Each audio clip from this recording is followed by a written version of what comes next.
Hi there, welcome to yet another edition of In the Club. I am Stephen Ruffing. I'm back. Last week Cheyenne was so nice to fill in for me, but I am back. And today we have a really special edition of In the Club. We have the Medieval Club and the Fencing Club. We'll get to the Fencing Club later. Right now, we have Shannon Ewing and Robert Hazlett. I'm sorry for the pronunciation. No, you got it.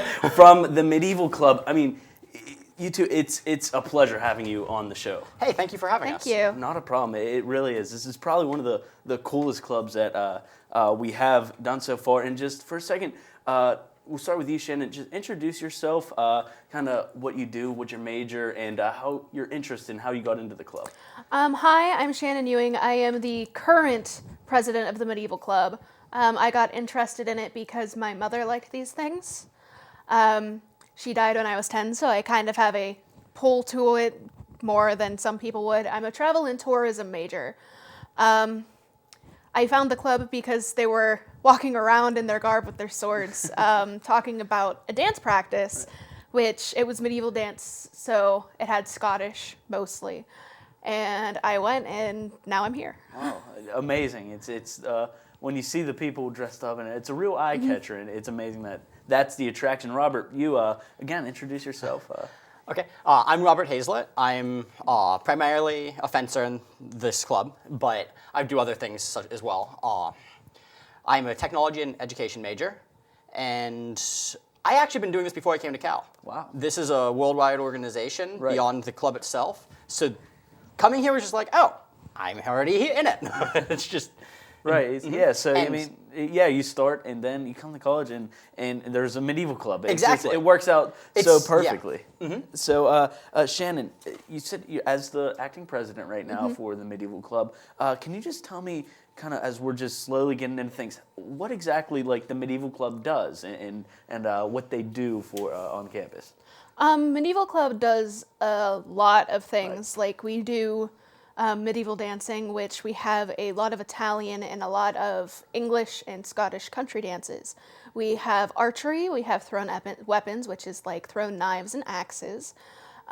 We have heavy fighting, which you would usually picture as the guys with the big heavy swords wearing the metal armor, but we make it out of a type of wood called rattan. And that way we have less of a chance of injuring people. But with all of that armor, you probably might get a few bruises, but there's no chance of you getting more than that on most occasions. We have medieval cooking. I have won awards for shortbread. Wow.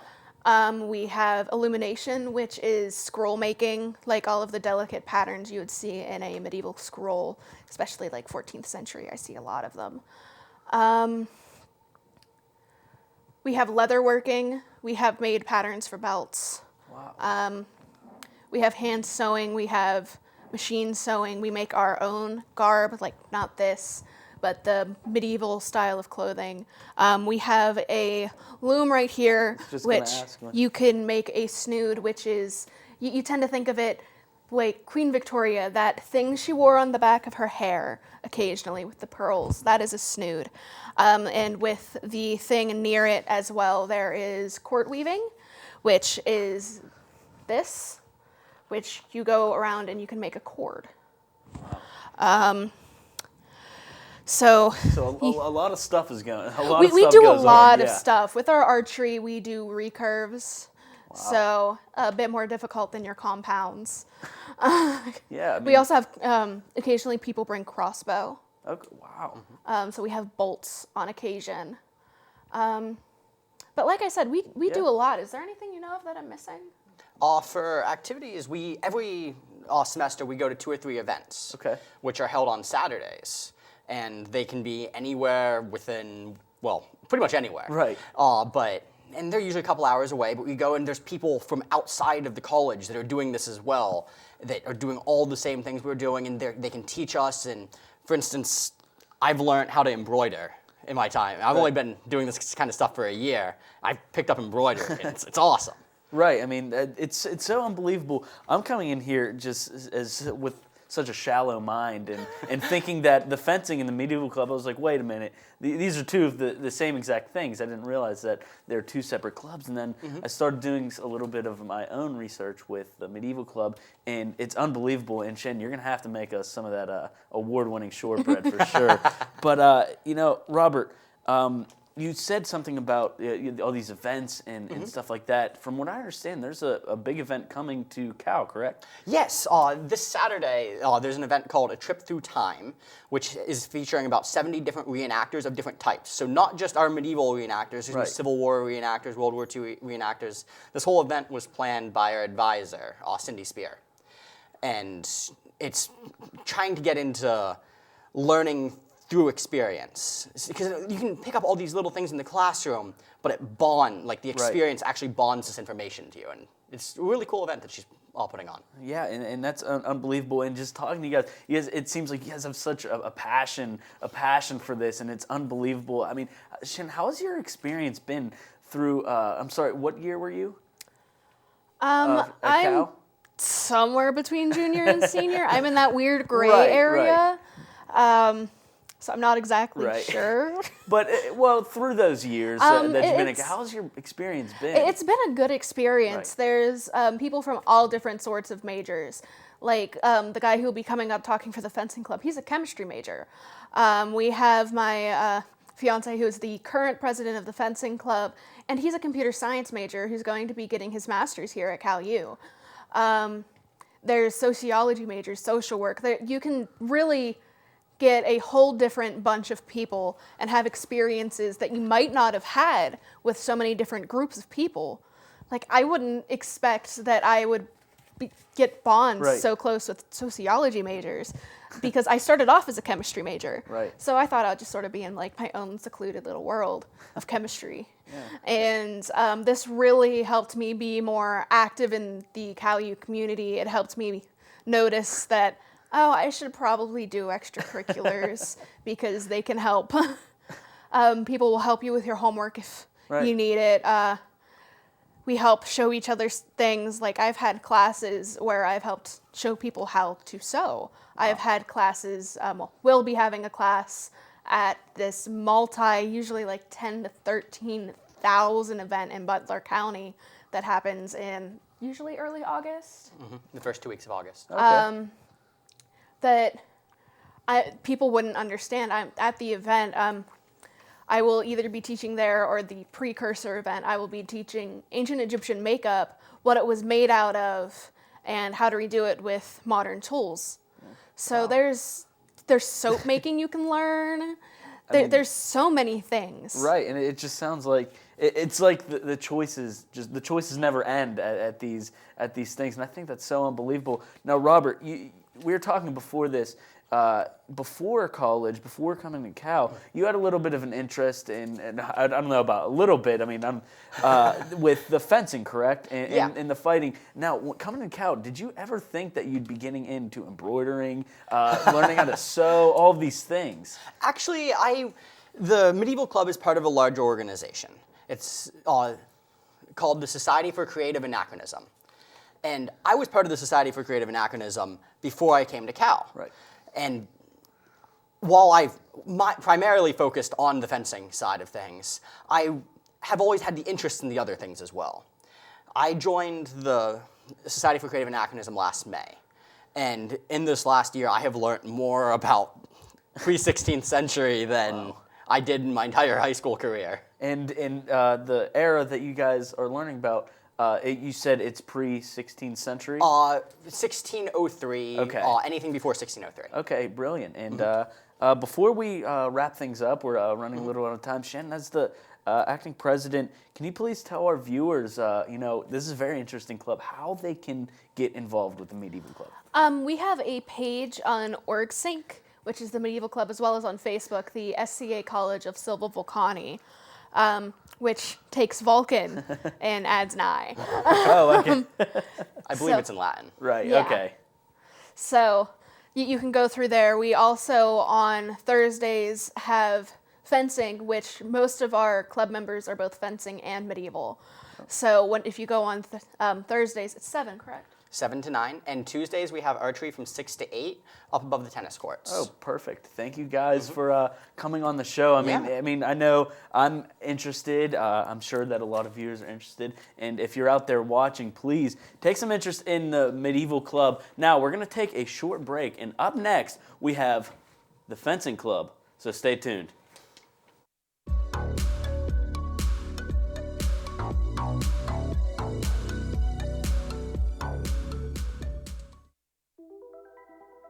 Todd's a great guy. I mean, look at him. What a sweetheart. Attaboy. Wait, Todd, what are you doing? How totally selfish and un-Todd-like of you. Come on, Todd. Come on, man.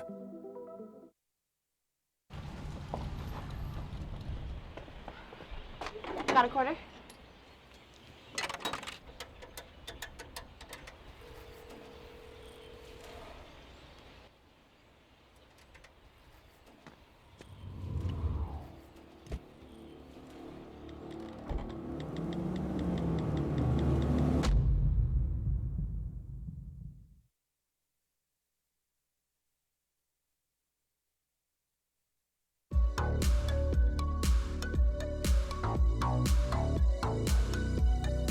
And welcome back to In the Club. I'm Stephen Ruffing, your host. Last you saw was the Medieval Club, and now we have the Fencing Club. With me is Tony Sarver and Sheila Lemachane.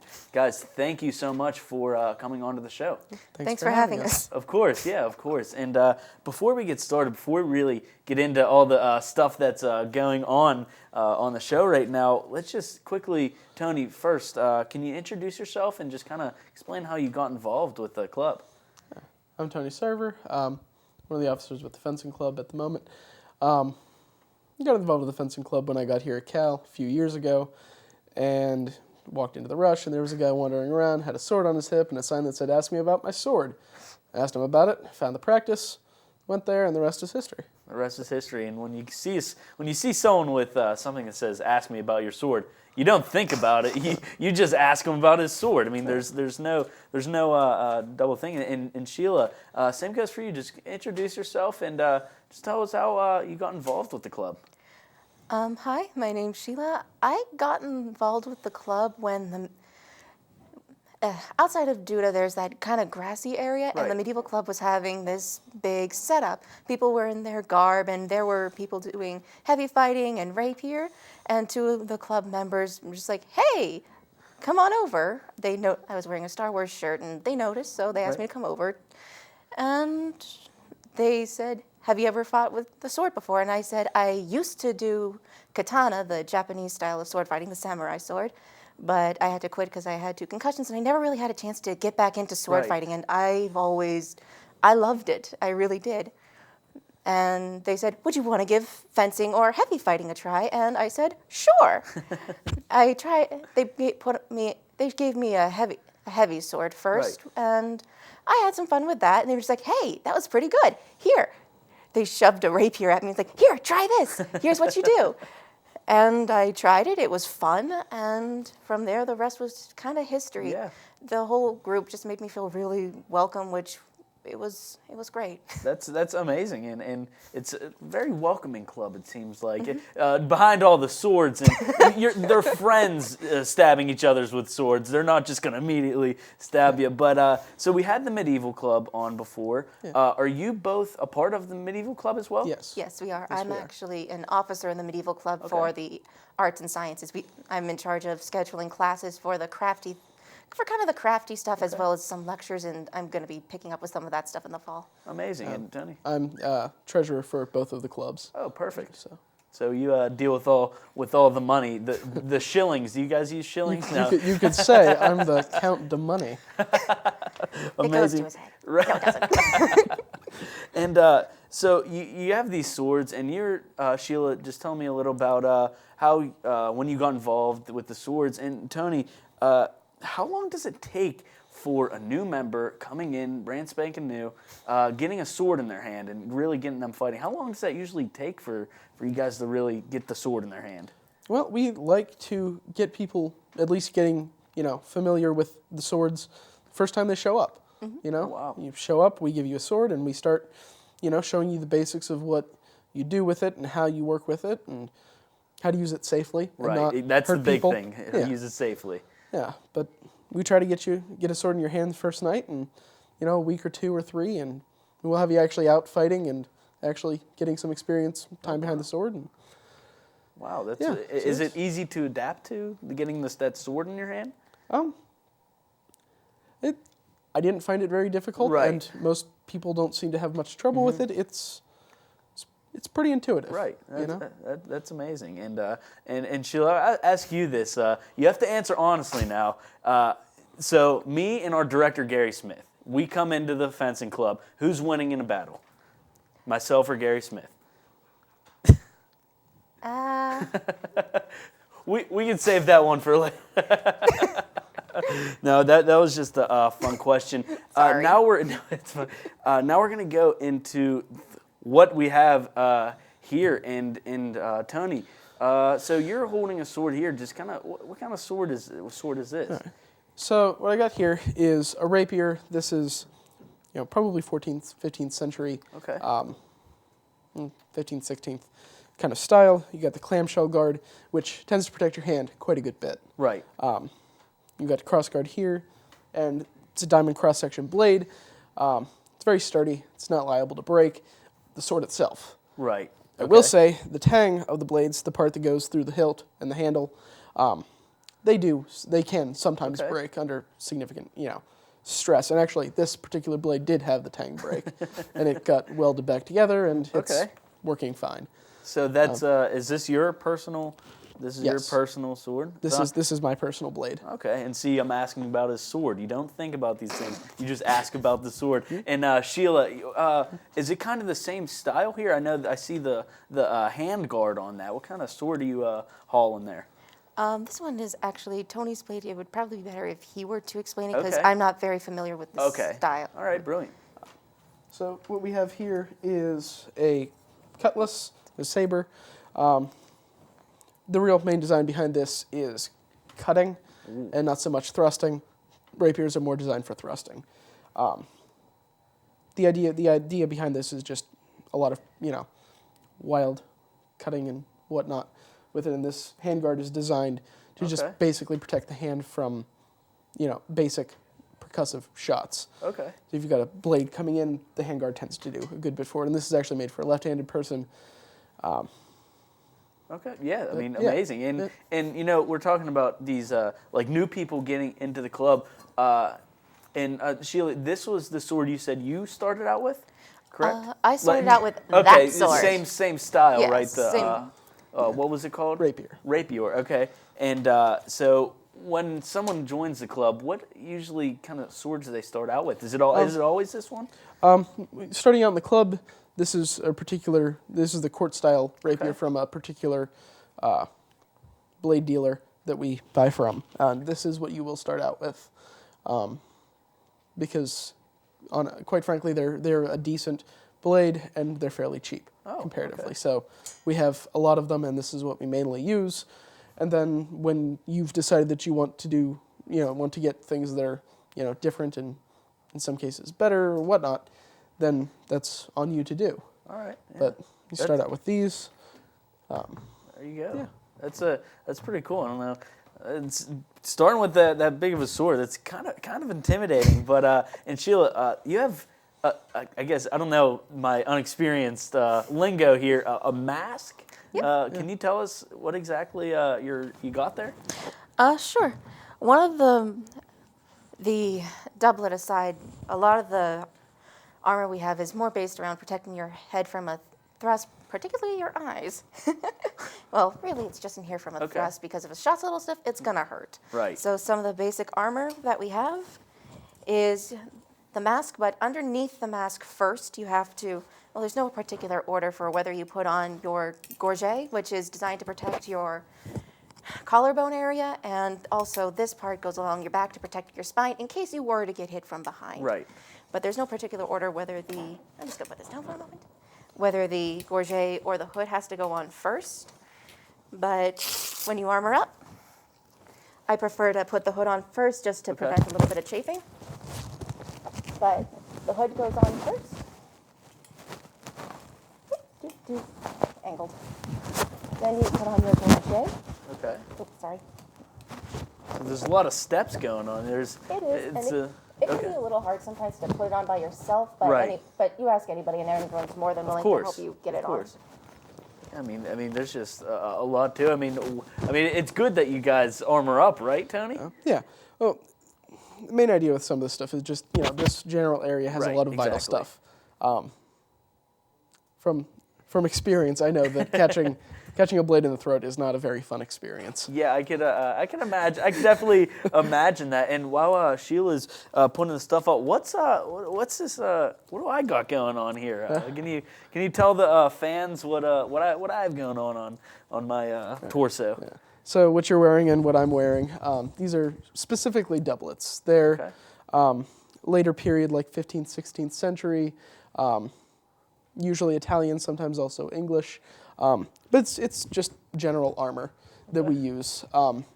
This is some of this fancier stuff. We don't have any of the loaner stuff with us at the moment. But the idea behind the armor is there's a punch test that we have, a drop test for the fabric that we use for the armor.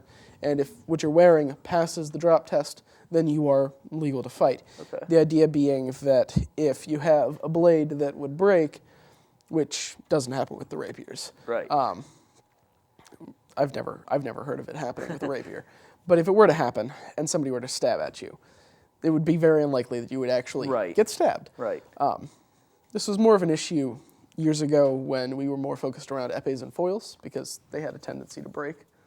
But Yeah, and so it's definitely it's for the swords breaking. So there is a little kind of protection here for the blades itself, and it's definitely it's for when the blades break. That's what I'm trying to get to. And then we have this little guy here is what kind of sword? It looks like the rapiers, but a little smaller.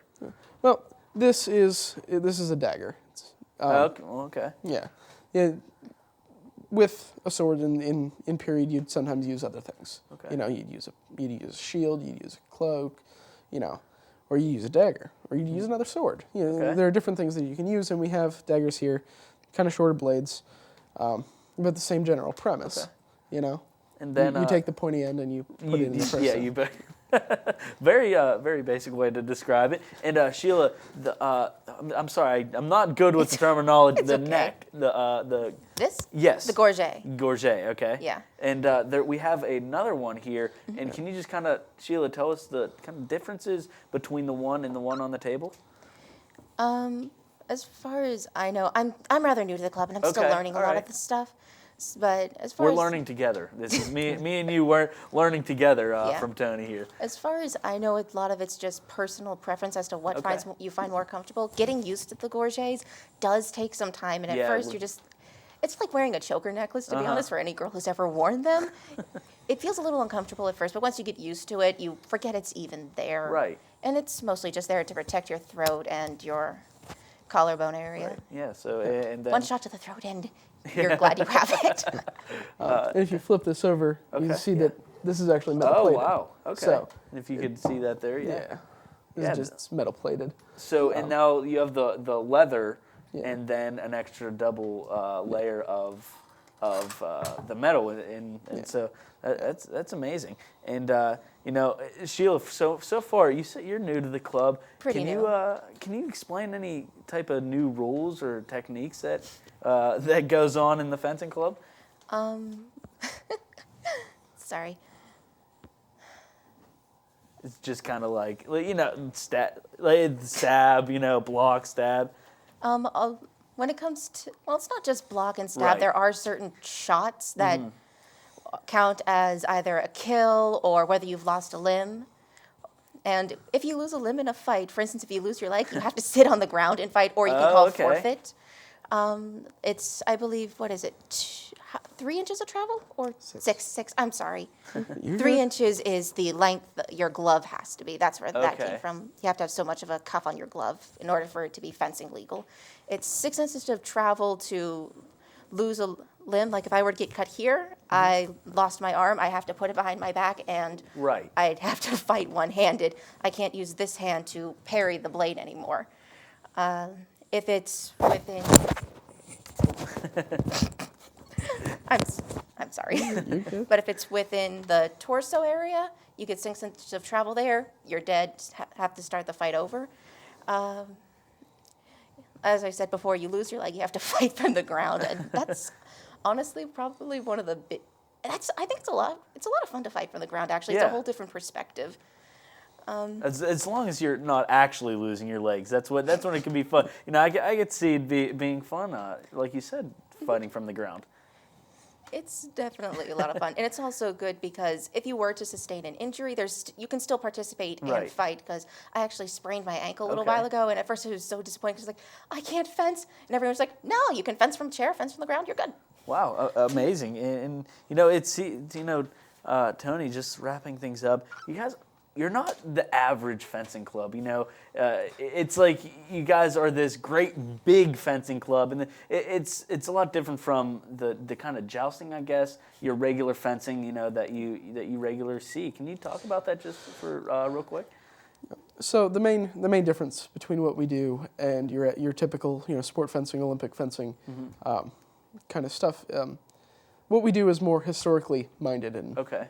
aim to be more historically accurate, which is why we really don't use foils or epes anymore. Right. And It's Yeah. drawing a blank. I mean, drawing a blank. Right. It's no big deal. And a- again, wrapping things up, can you just tell everyone watching, tell myself, how can people get involved? I know you guys are always looking for new members. so we occasionally do demos in various places around campus. We have there's actually a big event coming up. It's called A Trip Through Time. Right. I know that was already covered in the No, it's medieval no big thing, deal. so I'm Yeah, just more the gonna- merrier. tiny spiel, just saying that's a really large historical event about all kinds of reenactment, and we're going to be doing some stuff there. Okay. But we have practice on Thursdays from 7 to 9, usually in the Hamer Gym, sometimes other places, but we always put that kind of stuff out on OrgSync Of course. and on our Facebook. But Amazing. Yeah. so this- Yeah, it was awesome having you two on the show, and you guys are gonna have to let me know about that duel with myself and Gary. Maybe we get that happen on CUTV. But again, thank you guys so much for coming on the show. It was a lot of fun for myself. I hope you guys had fun. Yeah, great, and that was the fencing club. Earlier, you saw the medieval club. A lot of fun that happening on in the club. So that's all the time we have. I was Stephen Ruffing. For everyone involved, everyone in the back, Medieval Club, Fencing Club, thank you very much. And until next time, have a great day, everyone.